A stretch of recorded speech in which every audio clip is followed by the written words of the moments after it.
Well, fraud has been on the rise since the beginning of the pandemic. It initially started with fake advertisements for cures for COVID-19, masks that never arrived, and other things that consumers relied on. It's now evolved into stealing the personal identifiable information from consumers to commit fraudulent unemployment insurance claims.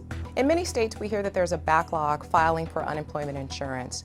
Fraudsters have exploited this by falsely advertising that there's an expedited way to fast-track these employment claims, and it's simply not true. So be on the lookout for these fraudulent advertisements. Also, receiving unemployment insurance benefits that you never filed for.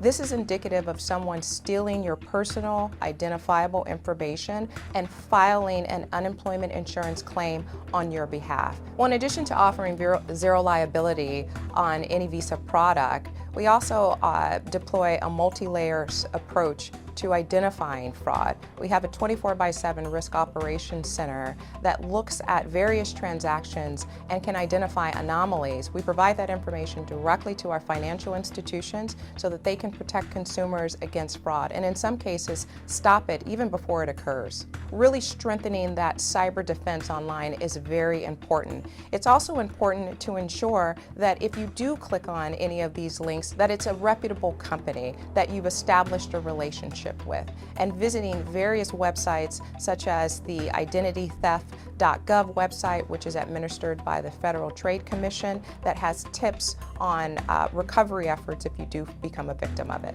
For more information, you can visit visa.com/blog. There are a number of tips that we've provided to consumers to help them stay vigilant and not respond to phishing attempts that attempt to, again, convince you to provide that information to commit unemployment insurance fraud.